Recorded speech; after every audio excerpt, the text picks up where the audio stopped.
Pues bueno, todavía faltan muchos por conectarse, pero pues vamos a comenzar. Además, la verdad no sé si alcancen a conectarse a todos. Este, pero bueno, em, la última sesión estuvimos viendo eh, carga de presión sobre, o fuerza de presión sobre superficies sumergidas, y realmente estuvimos trabajando solo el caso de placas planas. Ujú. No hace falta que ahonde demasiado en qué pasa si la placa no es plana, nada, más voy a dar una explicación, pero en realidad es bastante sencillo. Y vamos a suponer que, a ver, aquí, esta es la superficie del fluido y aquí tenemos una placa, pues, eh, vamos a hacer una forma un poco más arbitraria, ¿no? Algo así. O una superficie de este tipo que está sumergida. Vamos a decir que está, entonces, eh, no hay mucha deducción aquí que tengamos que hacer. Vamos a decir que este es el punto A, el punto B, el punto eh, bueno, sí, C y D, ¿sale? Y entonces, pues aquí hay un fluido que está sobre esa superficie y queremos determinar la fuerza pues que va a aparecer ahí producto de la presión. Bueno, nosotros vamos a tener entonces aquí una fuerza, vamos a imaginarla, ¿sí? ¿Qué está haciendo nuestra fuerza de presión? Ok. Pero esta fuerza, como cualquier otra fuerza, se puede descomponer. ¿Ah? Entonces, esta fuerza va a tener una componente fuerza de presión. Le voy a poner H de horizontal y aquí va a tener otra segunda. Vamos a mover esto. Ahí voy. A ver, aquí va a testar la fuerza de presión resultante. Y aquí va a haber una componente vertical. Ahí, espérenme. Como se siguen conectando, déjenme. Y aquí está la fuerza de presión vertical. Y entonces, para que nosotros podamos determinar la fuerza de presión resultante, pues necesitamos la componente horizontal y la componente vertical. En realidad es muy sencillo. Para obtener la fuerza producida por la presión vertical, lo que nosotros suponemos es que aquí el fluido, pues todo por encima de tengo fluido, ¿no? Y por lo tanto tengo un volumen. Entonces lo único que tengo que hacer es determinar, de aquí voy a determinar el volumen de fluido, ajá, en la parte superior por encima de la placa, y entonces este volumen va a generar ay, que como cada vez que se conectan. Entonces este volumen va a generar un peso. Entonces la fuerza de presión, o más de la componente vertical, la parte vertical de la fuerza de presión ejercida sobre esa superficie sumergida va a ser igual al peso, pero de sentido contrario, ¿no? Entonces, pues lo único que tengo que determinar es el peso, entonces esto es densidad por volumen por la gravedad, y ya, esa es la componente vertical. Ahora, en cuanto a la componente horizontal, pues yo puedo suponer que aquí se hace una proyección. Por ejemplo, no se voy a imaginar que en la proyección frontal de esa geometría, entonces aquí estaría el punto D, ahí voy, D, y aquí estaría el punto C. Y entonces aquí puede haber cualquier geometría, ¿no? Que represente a esa superficie sumergida. Y entonces, esta, una vez que yo puedo suponer que está esta superficie sumergida, esta proyección, pues esta proyección va a tener un punto de presión, una fuerza de presión y todo eso, que se calcula exactamente igual como lo calculamos la vez pasada, nada más que aquí considerando que alfa es el ángulo con el que hacemos nuestros cálculos, no sé si se acuerdan, pero cuando hablamos de superficies sumergidas, hablamos de un plano inclinado, entonces aquí vamos a considerar que ese plano inclinado pues está a 90 grados, ¿no? Y ya con eso entonces consideremos como si la proyección, no el área, porque en realidad no vamos a considerar todo el área. Si ustedes observan, esta placa que está aquí, o esta superficie, mejor dicho, tiene un área muchísimo más extensa que esta de acá, ¿sale? Pero nosotros vamos a tomar solo la proyección, no vamos a considerar todo el área. Entonces es como si proyectaran, digo, ustedes ya saben hacerlo porque pues, ya llevaron dibujo. Entonces hacemos la proyección de la superficie y con esa proyección nosotros podemos determinar cómo va a ser la componente horizontal, ¿sale? ¿Sí queda más o menos la idea? O sea, para la componente horizontal utilizaríamos las herramientas matemáticas que ya utilizamos antes. Entonces, ahí no hay gran sorpresa. Lo único que sí, pues obviamente tienen que determinar cómo es esa área, ¿no? Si es curva, si es cuadrada, pues ustedes hacen los cálculos correspondientes y siempre partiendo de que el ángulo de inclinación de la superficie es de 90 grados. Entonces pueden usar exactamente las mismas fórmulas que ya usaron, pero ahora con el ángulo de 90 grados, lo que va a generar que, digamos que podemos imaginar que las fuerzas se van a distribuir como en forma triangular, como el primer caso que vimos, ¿vale? Entonces no sé si hay alguna duda con eso.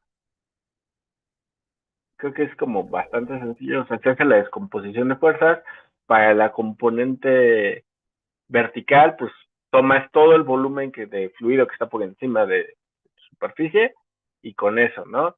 Y para la componente horizontal, pues tomas la proyección y te imaginas que la, pues la superficie está de forma horizontal y haces tus cálculos. No hay mayor problema. ¿Estamos de acuerdo? Si más o menos me Sí, siguen con la idea. sí, profesor. Vale, ahí sonó muy Sí, bajitito, pero sí. Sí, Pero bueno, este, pues ya nada más ahí es que tengan cuidado, quizás luego hacemos un ejercicio de eso. Es que se supone que eso, pues yo pensaría que ya lo tienen, pero pues luego quién sabe, ¿vale? Entonces, bueno, ahora, lo que sí es importante, bueno, lo que sigue ya vamos a hacer balances de energía. Ajá, y vamos a establecer nuestras ecuaciones de balance. Entonces, pues ya cortando un poco ese tema, vamos a regresar y vamos a establecer nuestras ecuaciones de balance.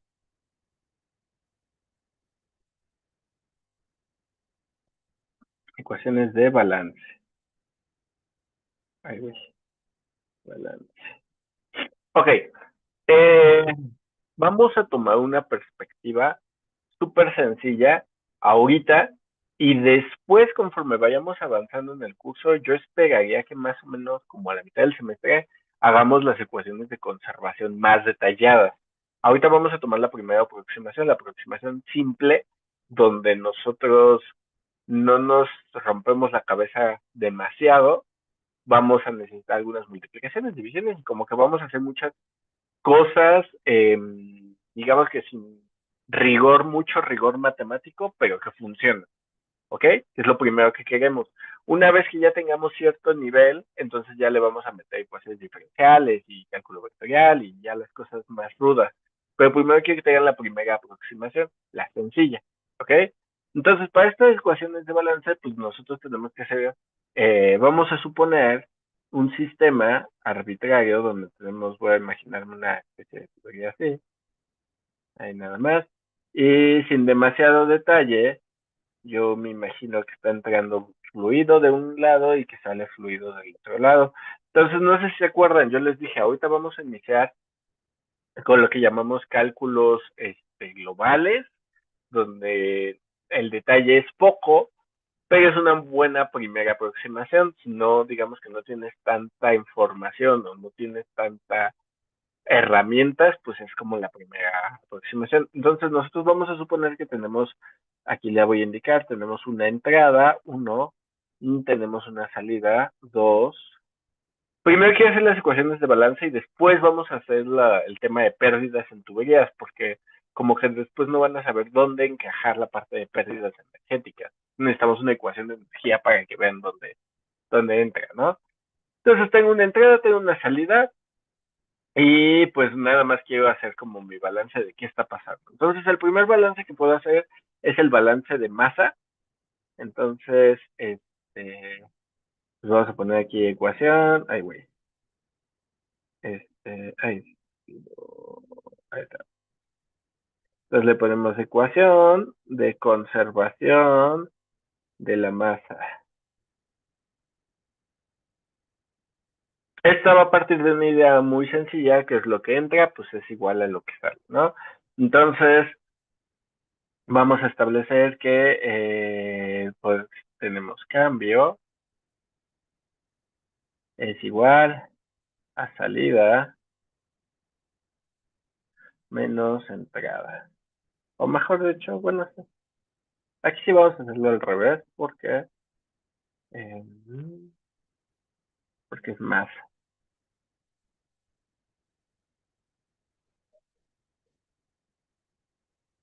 Ok. Entonces, ¿cómo medimos el cambio en la masa? Con el flujo másico, ¿vale? Nosotros vamos a definir el flujo másico como, pues esto por definición es la derivada de la masa con respecto del tiempo. Ahorita no nos vamos a preocupar si es una derivada material o una derivada ordinaria o qué tipo de derivada es. Después vamos a hablar de derivadas materiales, pero ahorita como que no hace falta, ¿no? No queremos meternos en demasiados líos. A ver, dame un segundo.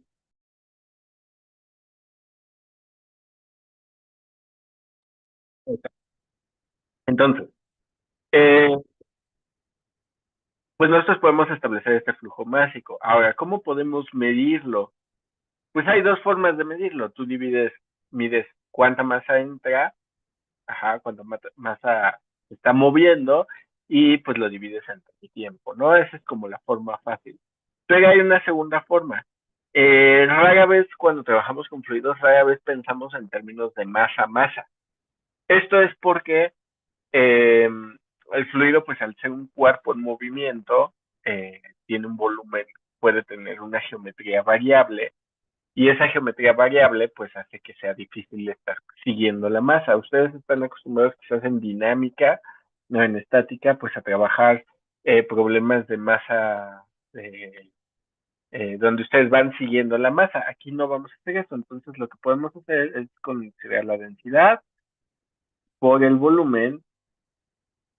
Ajá, pero esto sería el flujo volumétrico. Si yo quiero flujo másico, pues uso flujo volumétrico.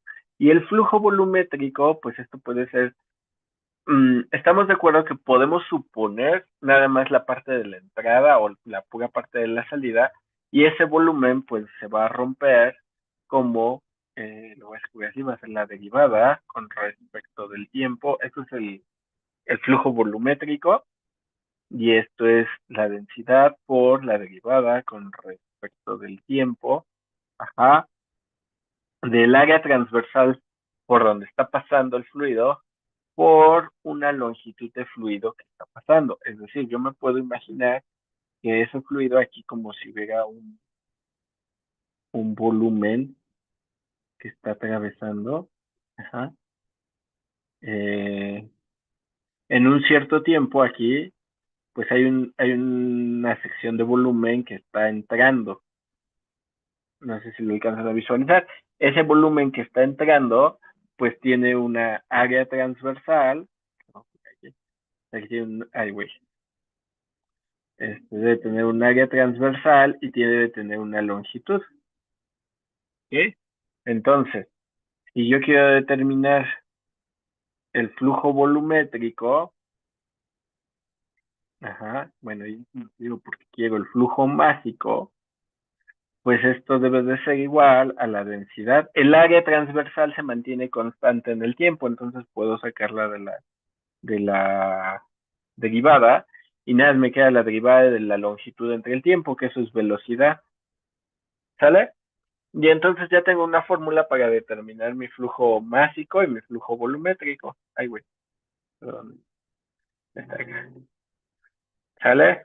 Es muy común trabajar con esta fórmula. A muchas personas y en muchos textos al flujo volumétrico les gusta llamarlo caudal y ponerle la letra Q. Particularmente, y en esta clase a mí no me gusta tanto utilizar el término caudal, pues me da un poco de lo mismo, no, casi no me gusta usarlo porque es flujo volumétrico porque queda más claro qué estoy midiendo.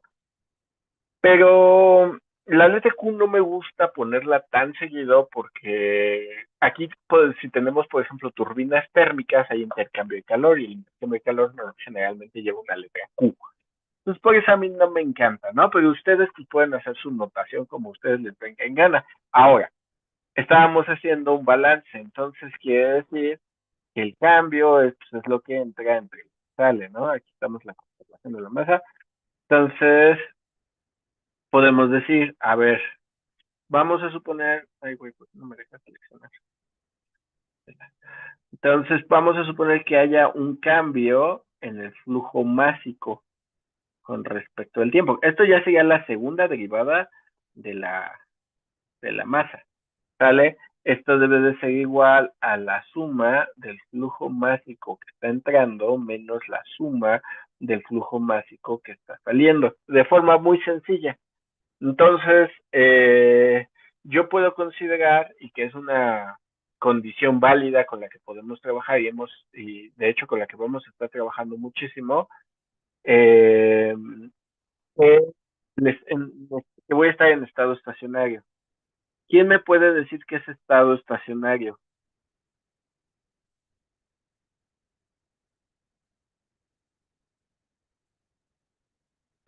¿Qué entienden por estado estacionario?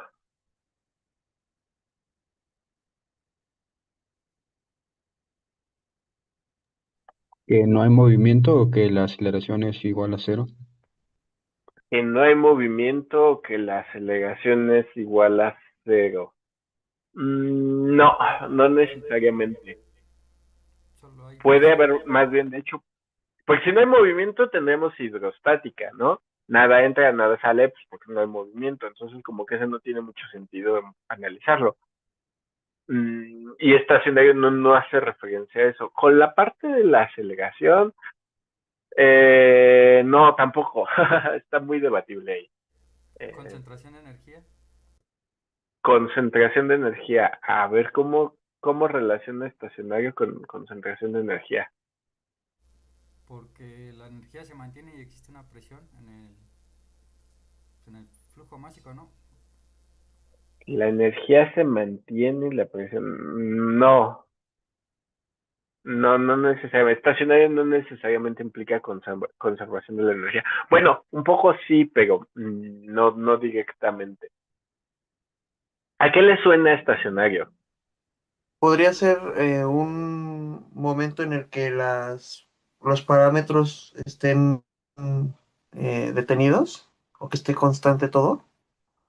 Que los parámetros sean constantes. También ahí su compañero pregunta que si las variables constantes.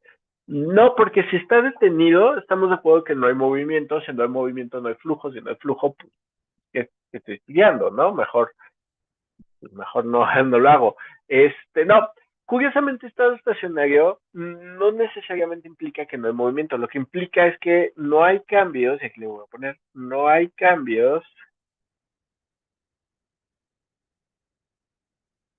en función del tiempo, en función del tiempo. O sea, un estado estacionario quiere decir que el sistema puede seguirse moviendo, puede seguir teniendo variaciones, pero esas variaciones ya no dependen del tiempo, dependen de otros parámetros. Por ejemplo, ustedes, esto quizás lo han visto en análisis de señales o en sistemas electromecánicos, en muchas otras materias, ¿no? Vamos a suponer que ustedes tienen una señal. Ay, güey, no estoy pintando. Ahí está, como que se pendejo esto. Ok, vamos a decir que tienen una señal, le voy a poner S con respecto del tiempo. Entonces, cuando, vamos a decir, prenden el motor de su carro, ¿no? Entonces, prenden el motor y entonces la señal empieza a incrementarse, vamos a decir que sea la temperatura, en este caso la señal, pues es la temperatura del motor. El motor comienza a calentarse, calentarse, calentarse, hasta que de pronto llega a una temperatura donde el motor puede funcionar bien y los mismos sistemas del motor mantienen esa temperatura fija. Entonces, tenemos dos etapas. La etapa transitoria, donde el valor de mi señal, en este caso podría ser la temperatura, depende del tiempo, y tenemos la etapa estacionaria.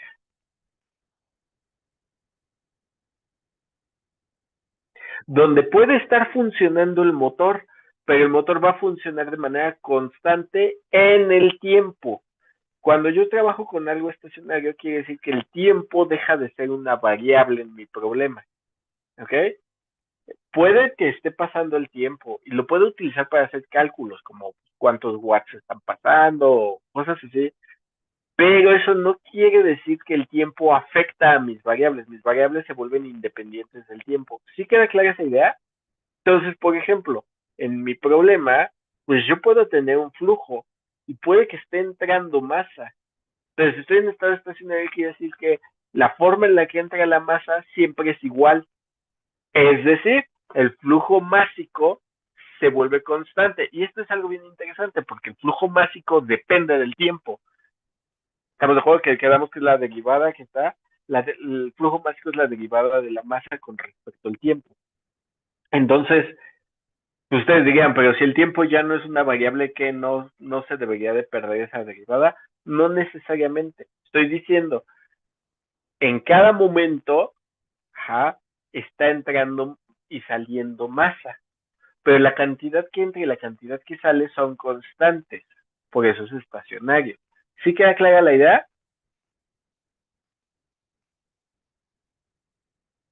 ¿Sí, sí o no? Sí, sí, sí, sí se entiende. Ok. Ok. Entonces, pero eso tiene una implicación bien padre.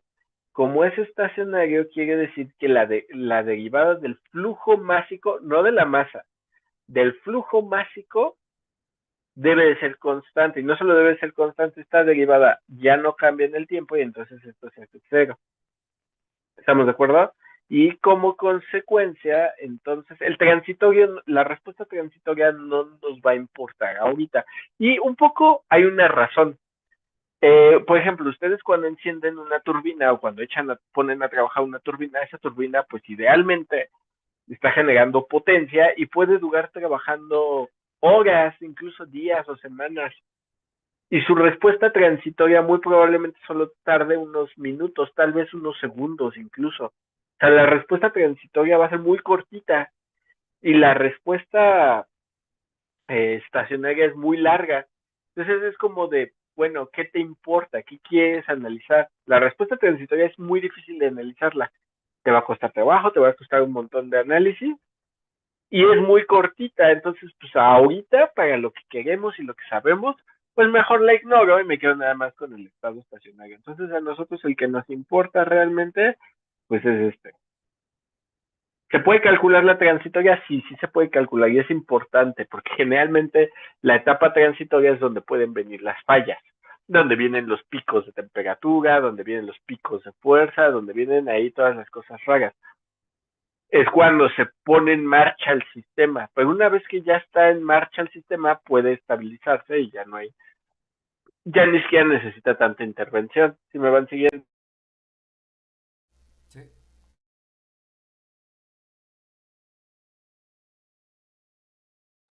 Bueno, entonces, si esto se cumple y si estamos trabajando en estado estacionario, pues yo puedo decir que la suma del flujo másico a la entrada debe ser igual al flujo másico a la salida.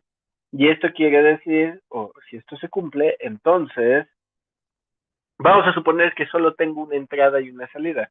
Entonces se debe cumplir que la densidad por la velocidad del fluido por el área de entrada debe ser, o le voy a poner su suma. Por favor, ese símbolo no le digan sumatoria. Si quieren en otra clase, díganle como se les pegue la gana, pero frente a mí no le digan suma. Son sumas y ya. Ya de por sí los físicos y los matemáticos nos ven con desprecio y luego les damos razones. Entonces la suma de la densidad por la velocidad por el área de entrada debe ser igual a la suma de la densidad por la velocidad por el área de salida. Lo más común es que tengamos solo una entrada y una salida. Por cierto, chequen algo. Si la entrada es la masa que entra, el flujo másico de entrada es mayor que el flujo másico de salida, entonces la masa se acumula.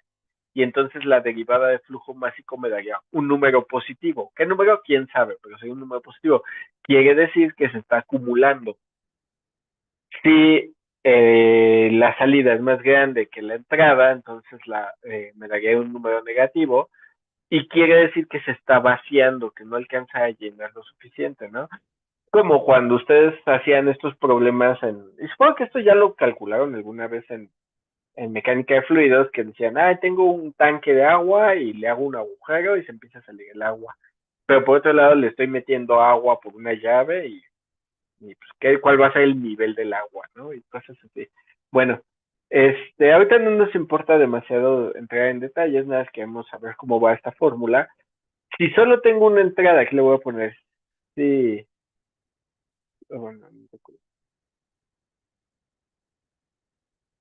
Si solo, que es lo más común, se tiene una entrada y una salida,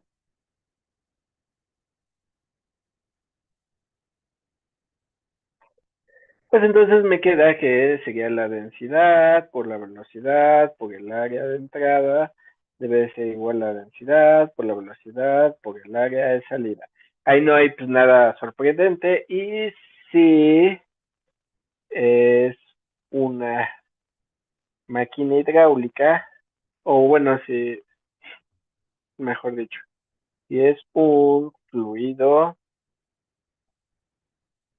incompresible,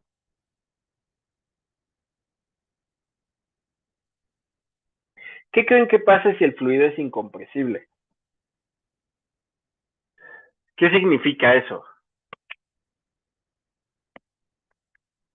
Acuérdense que estamos aprendiendo el lenguaje, entonces vamos a aprender a leer ingeniería. Entonces, ¿qué significa si yo leo que dice un fluido incompresible?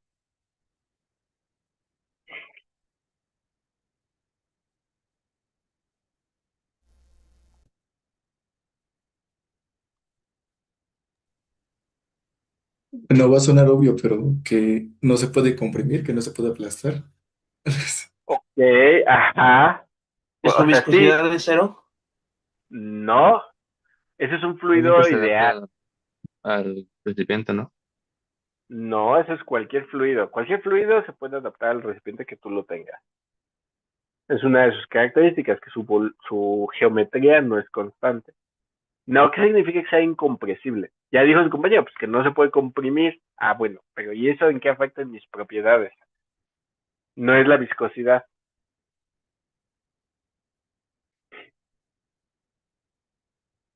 ¿Qué propiedad habla acerca de la compresión? ¿Densidad? La densidad. Si el fluido es incompresible, quiere decir que los cambios de densidad son cero o tienden a ser cero. A veces, por ejemplo, algunos fluidos con los que, por ejemplo, el aire, la mayoría de los casos que trabajamos lo consideramos incompresible porque casi no cambia su densidad, aunque en términos reales sí lo hace. Lo mismo el agua, lo mismo casi cualquier material, ¿no? Pero podemos considerar que mucho trabajo y muchas funciones de esos cambios de densidad son muy chiquitos. Si eso se cumple, entonces la densidad de entrada debe ser igual a la densidad de salida. Y entonces, pues las densidades se cancelan en esa fórmula y me queda que la velocidad de entrada por el área de entrada debe ser igual a la velocidad de salida por el área de salida. ¿Estamos de acuerdo? Es un balance básicamente, se pierde la parte de masa y nos queda nada más un balance de volumen, porque el volumen es el constante. ¿Me van siguiendo aquí? Sí, el flujo volumétrico se mantiene constante, ¿no? El flujo volumétrico se mantiene constante. ¿Estamos de acuerdo? Entonces, aquí viene una pregunta interesante. A ver si entienden esto, pues un poco van a entender que pueden que tienen un tubo que está así. Ajá. Y ustedes están metiendo fluido por este lado y está saliendo fluido de este lado. ¿Ok? Ahora, yo digo que vamos a llamar el punto 1, a este vamos a llamarlo el punto 2, y a este vamos a llamarlo el punto 3. ¿Sale? Yo digo que la velocidad en 1 es igual a la velocidad en 3. El área, entonces, y voy a decir que es incompresible. La densidad, el diferencial de densidad es 0.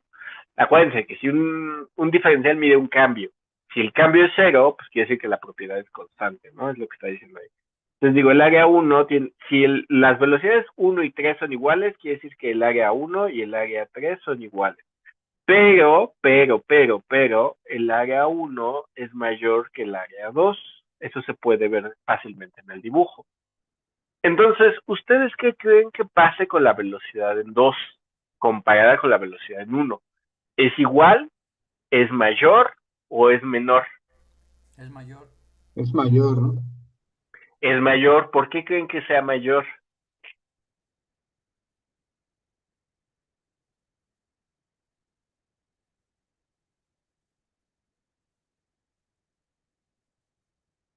O sea, sí estoy de acuerdo con ustedes.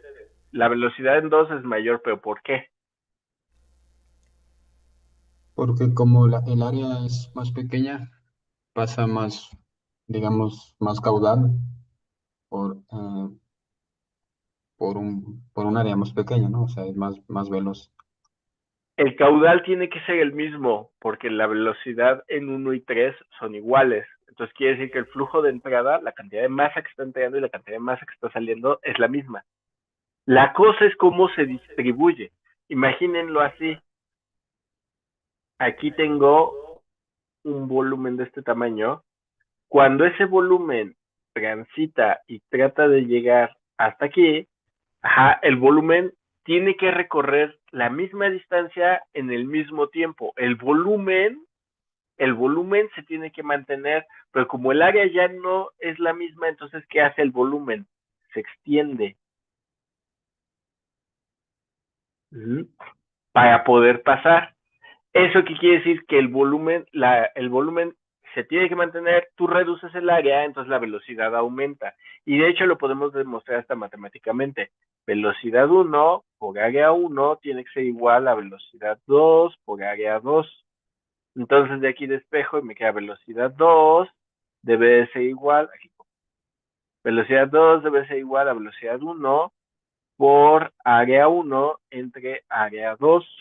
Pero si el área 1 es más grande que el área 2, entonces, así de aquí se cumple que área 1 entre área 2 sea mayor que 1. ¿Estamos de acuerdo? O sea, me va a dar un resultado mayor que 1, porque el número de arriba es más grande que el número de abajo. Cuando yo hago una división y el número de arriba es más grande que el número de abajo, el resultado es un número mayor que 1. Si el resultado es mayor que 1, entonces quiere decir que cuando yo haga esa multiplicación, la velocidad 1 va a aumentar y entonces V2 debe ser mayor que V1. Lo pueden ver como que el volumen se está extendiendo, o lo pueden ver como que pues para compensar, o sea, para que la masa siga pasando. ¿Sale? La masa tiene que seguir pasando, porque si no se estanca y ya el flujo másico de entrada y de salida ya no es igual. ¿Sí queda clara la idea? Sí, profesor. Sí. Ok. Ahora, ¿ustedes qué piensan que pase con la presión? ¿Dónde hay más presión? ¿En 1 o en 2? En 2 hay más presión. En 2 hay más presión. Nope. Irónicamente no. Como que Es instintivamente, la pues misma, no, ¿no? no tampoco. Sí, yo lo No puede ser. Por balance de energía, la presión en 2 tiene que ser menor que la presión en 1. Ajá. Y tiene que ver con la diferencia de velocidades. Vamos a hacer ahora el balance de energía. Ya tenemos una ecuación de trabajo, que es la ecuación vamos a hacerla aquí. A esta ecuación a veces le dicen continuidad. A mí no me gusta decirle a esta continuidad porque pues está como bien chafita, ¿no? O sea, esta la tomamos así como un balance medio rascuachón. Un montón, no tomamos mucho detalle. si le dicen continuidad, pues está bien, pero hay una ecuación que es de tipo diferencial y hay una ecuación de tipo integral que representan la conservación de la masa, que esas pues, son más serias y pues por eso les decimos continuidad. Pero bueno, un poco sí es, o sea, tampoco es como que esté mal. Vamos a hacer el análisis de energía. A ver, si nosotros consideramos que la energía, vamos a decir, el diferencial de energía a la entrada, bueno, vamos a partir de lo que sabemos, ¿no? La primera ley de la termodinámica dice, el cambio de energía debe de ser igual al intercambio de calor menos el trabajo desarrollado. ¿Estamos todos de acuerdo hasta aquí? Entonces, a ver, aquí le voy a poner ecuación, por cierto, ecuación de conservación de la energía. Y esta nos va a explicar por qué la presión en 2 tiene que ser menor que la presión en 1. Ok, entonces el cambio de energía tiene que ser igual al intercambio al calor intercambiado menos el trabajo desarrollado. Ahora, para esta fórmula o para este análisis vamos a dividir el trabajo. El trabajo lo vamos a descomponer en dos. Uno que le voy a decir trabajo mecánico y a otro que le voy a decir trabajo fluido. Recuerden que al intercambio de calor y al trabajo no les pongo la D porque no son diferenciales exactos, porque son procesos. ¿Estamos de acuerdo? El trabajo mecánico es el trabajo que, pues sí, que tendríamos de manera mecánica, pues sí, ¿no? Que es, por ejemplo, el trabajo que se desarrolla por tener, no sé, si hay unas paletas ahí de girando, pues ese implica un torque y ahí va a haber un trabajo mecánico. O si el fluido está empujando una pared, pues ahí va a haber un trabajo mecánico. ¿Estamos de acuerdo? Es el trabajo, digamos, que generalmente que está generando el fluido asociado a elementos mecánicos. Pero el trabajo fluido es el trabajo que desarrolla el fluido por su carga de presión. Acuérdense que el fluido tiene presión y la presión está asociada a fuerzas. Entonces, si hay desplazamiento y hay presión, tiene que haber un trabajo. ¿Estamos de acuerdo? El trabajo fluido, o el cambio por trabajo fluido, lo podemos medir como la presión por el diferencial de volumen. ¿Estamos de acuerdo hasta aquí?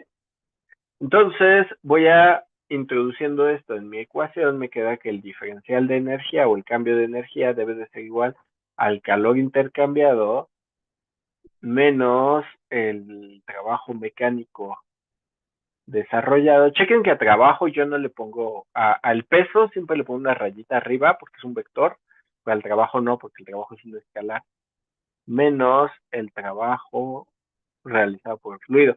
Entonces, por ejemplo, si yo tengo el caso de una tubería, ya sea como esta donde está el 1, 2 y 3, o una tubería como la que hicimos arriba, en esas dos tuberías no hay un elemento mecánico, no hay una turbina, no hay un ventilador, no hay nada, no hay paletas, no hay nada que el fluido esté moviendo, solo está la tubería como tal.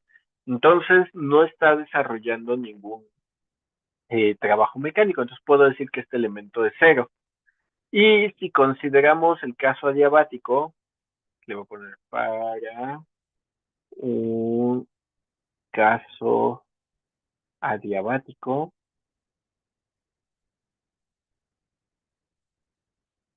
¿Qué implica un caso adiabático? Que algo sea adiabático.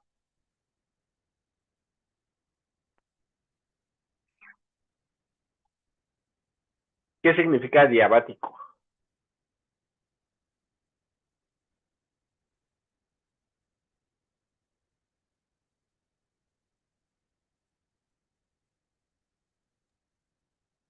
¿Alguien? ¿Que no hay cambio de calor o intercambio? ¿Algo Que no hay así? intercambio de calor. Puede haber cambios de calor internamente, pero no hay intercambio de calor con el exterior. ¿Estamos de acuerdo? No hay intercambio de calor. Entonces, si no hay intercambio, eso quiere decir que, ¿qué le puedo poner? Q es cero. Entonces, este término se hace cero. Y entonces, ¿qué me queda? Que el diferencial de energía debe de ser igual a menos el trabajo fluido. Por el trabajo fluido ya quedamos que esto es la presión por el diferencial de volumen. Ahora, la energía. ¿Qué tipos de energía creen que esté implicado en este proceso de agua fluyendo por un tubo? ¿Qué energías conocen?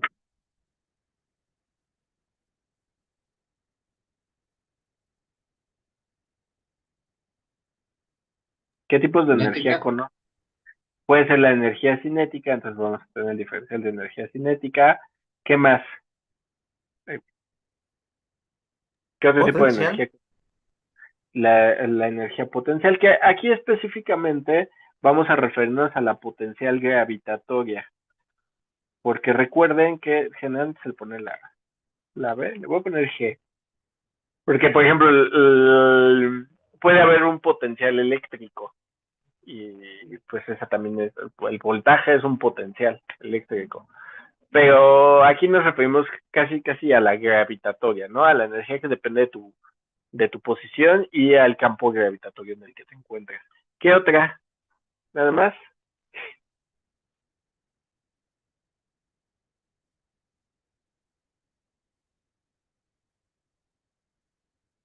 ¿Creen que hay alguna otra o ya?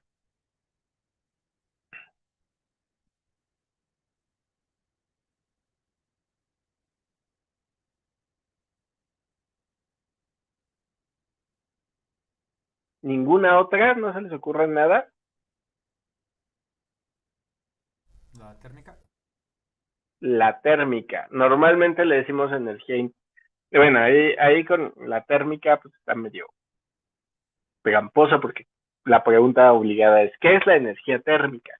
Y pues siempre es como algo bien ambiguo, ¿no? Aquí nos vamos a referir a la energía interna. Que la energía interna, generalmente se le pone la U, y aquí voy a hacer la acotación. Bueno, la energía interna generalmente es una función de la temperatura, ¿vale? Es la energía que tiene la sustancia por sí misma, depende de enlaces químicos, depende de vibraciones moleculares, de si las moléculas rotan, se estiran, se trasladan, interacciones de nivel molecular, ¿estamos de acuerdo? Y siempre está asociada a la temperatura, mayor energía térmica, mayor energía interna, menor temperatura, menor energía interna, siempre están como ligadas, ¿sale? Entonces, propiamente, pues ahí debe de estar, ¿no? Entonces vamos a poner aquí que vamos a tener el diferencial de energía cinética más el diferencial de energía potencial gravitatoria más el diferencial de energía interna debe de ser igual a menos la presión por el diferencial de volumen. ¿Estamos de acuerdo? Ahora, aquí la energía, yo puedo considerar que para un sistema isotérmico,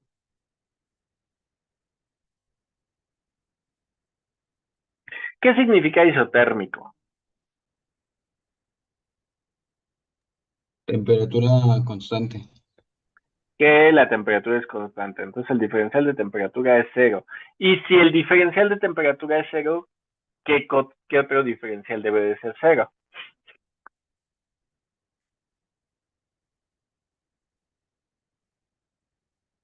Si la temperatura no cambia, ¿qué otra variable tampoco cambia?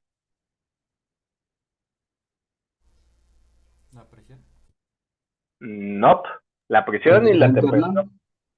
La energía interna, pues arriba les puse que la energía interna depende de la temperatura. Si la temperatura no cambia, la energía interna tampoco. Entonces, el diferencial de energía interna también debe de ser cero. ¿Qué me queda? La energía cinética más la energía potencial. Voy a poner la presión aquí. Más presión por el diferencial de volumen. Entonces esto debe ser igual a cero. ¿Vale?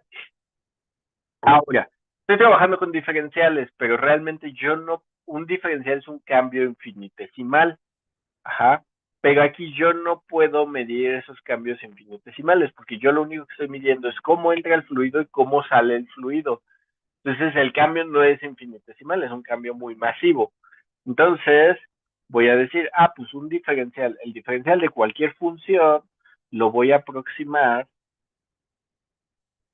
va a ser aproximadamente el cambio de esa misma función, ¿vale? Y esto no está tan disparatado cuando estamos trabajando de esta forma. Obviamente estoy perdiendo un chorratal de información, pero pues un poco ahorita lo acepto, ¿no? Y entonces aquí tengo el cambio de la presión, lo puedo poner todo junto, el cambio de la presión por el volumen más la energía cinética. ¿Cómo mido la energía cinética?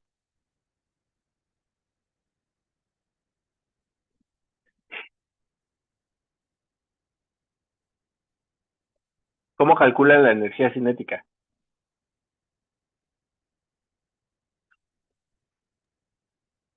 Es masa por volumen al cuadrado por un medio, ¿no? ¿Masa por qué? Velocidad al cuadrado. Masa por un medio de la masa por la velocidad al cuadrado. Es un medio de la masa por la velocidad al cuadrado más la energía potencial gravitatoria, ¿cómo la miden?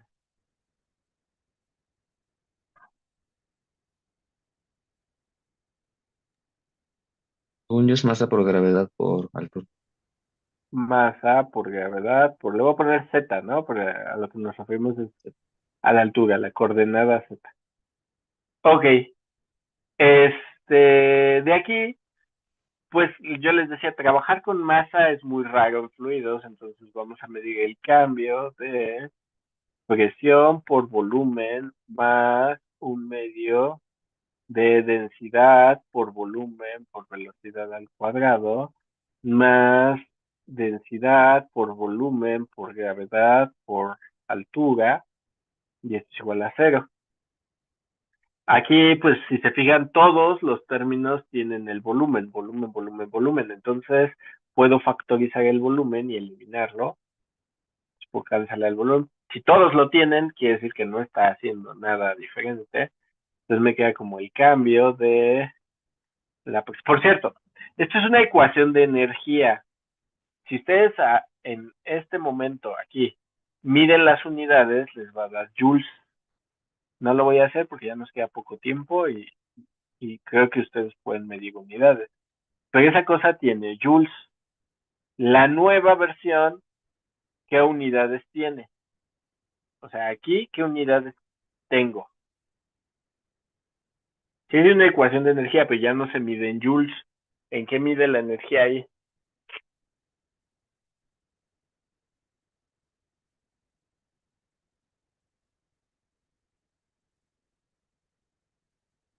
O sea, por ejemplo, aquí presión por volumen son pascales por metro cúbico, eso es joules. Este es kilogramo por metro cuadrado segundo cuadrado, ese también es joules. Y este es newton por metro, también es joules. Pero en la de abajo, ¿qué unidades tengo cuando cancelo el volumen?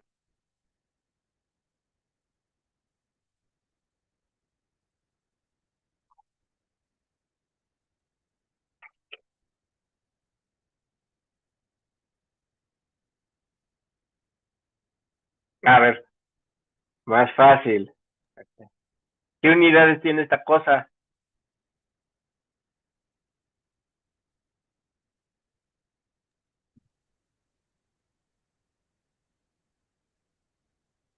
A ver, Pascales, digamos. Pascal, pues es presión, tiene unidades de presión, son pascales. Entonces, si esta ecuación está correcta, pues las unidades de esto tienen que ser iguales a las unidades de esto y a las unidades de esto, ¿no? Si no, la ecuación estaría mal. Entonces, quiere decir que toda la ecuación tiene que tener unidades de presión. En sistema internacional, pues esta cosa debe de ser pascales, ¿vale? Entonces, bueno, esto debe tener pascales. En sistema internacional. Ahora, y un poco tiene sentido, ¿eh? O sea, por ejemplo, ustedes recuerden que las pascales son newtons sobre metro cuadrado. Si yo multiplico y divido por metro, ¿qué me queda? Me queda joule sobre metro cúbico. Ajá. Y no está mal. Y justo qué fue lo que hice, dividí entre metro cúbico, entonces, que de entre el volumen, entonces tiene cierta lógica. Ahora, entonces, esta es una ecuación de energía, pero está medida en pascales. Ahora, voy a hacer otro cambio, voy a dividir todo entre la densidad y la gravedad, porque densidad y gravedad son peso específico, es decir, entre estos dos, que son el peso específico. Bueno, no recuerdo. Entre estos dos, que son el peso específico. Entonces, eso hace que mi ecuación me quede como el cambio de presión sobre peso específico más un medio de, pues la densidad ahí está, pero la gravedad no, entonces me queda velocidad al cuadrado sobre gravedad más la z. A ver, esta nueva ecuación, ¿qué unidades tiene? Es una ecuación de balance de energía, pero ¿qué unidades tiene?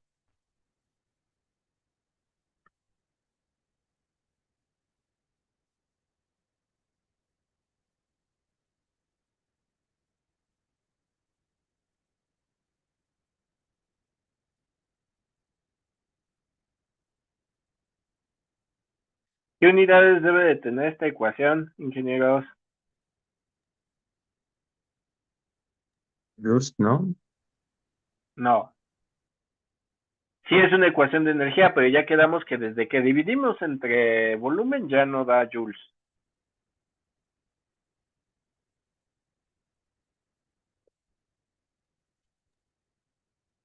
Igual en pascales, ¿no? Porque sería una fuerza sobre un área. Pascales era la de arriba. Esta última.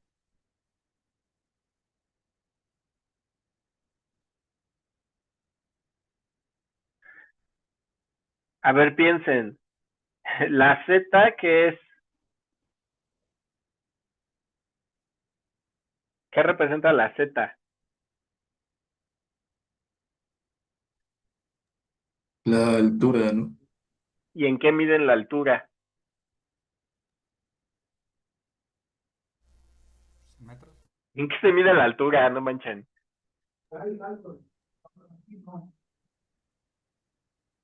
Metros, ¿no? En metros. Entonces, esta ecuación en sistema internacional se mide en metros. Ah, pero son metros energéticos, no son metros en sentido clásico. A estos generalmente les decimos metros columna D, ¿ah? O la carga hidráulica. Cuando normalmente ustedes escuchan en un problema de carga hidráulica, hablan de metros, es metros columna de fluido. Eso quiere decir, suena como muy raro porque dicen, bueno, pero ¿qué significa? ¿Que el fluido lo tengo que apilar en una columna grandota? No, quiere decir que es una forma de medir su energía, ¿ok? Pero la energía está siendo medida en metros. Y esta es la ecuación de Bernoulli, que es una ecuación de energía, ¿vale? Ustedes ya están acostumbrados a medio manejar esta ecuación. Una ecuación muy simple de energía. Chequen que da por alto un montón de cosas. Tiene que ser en estado estacionario, tiene que ser que el fluido no está haciendo fricción, no hay paletas, no está trabajando, no hay intercambio de calor, no hay nada, o sea, es un fluido súper sencillo y es ideal, porque aparte si se fija en ningún punto mencioné la fricción, por lo tanto no hay viscosidad. ¿Estamos de acuerdo? Entonces esta es la ecuación de Bernoulli y es buena ecuación para trabajar fluidos cuando todas esas condiciones que hablamos se cumplen. Es un balance de energía, acuérdense, esto es un balance de energía, pero esa energía la medimos en metros. ¿Estamos de acuerdo? Si yo quiero recuperar si a mí me dan metros y quiero convertirlos en energía de nuevo, pues ¿qué hago? Multiplico estos metros por densidad por gravedad o por peso específico. Aquí voy a tener pascales y luego por volumen. Y ya tengo joules. Ajá. Si a esto pues, uso flujo másico, pues entonces ya no son joules, ya son watts. O flujo volumétrico. Pues, ¿vale? Bueno, pero no es cierto, aquí sería Metros, densidad, gravedad y flujo volumétrico. Y entonces ya tendría los watts. Y esta pues vamos a decir que es generalmente se le pone una H, no le ponemos M, ¿no? Es una altura.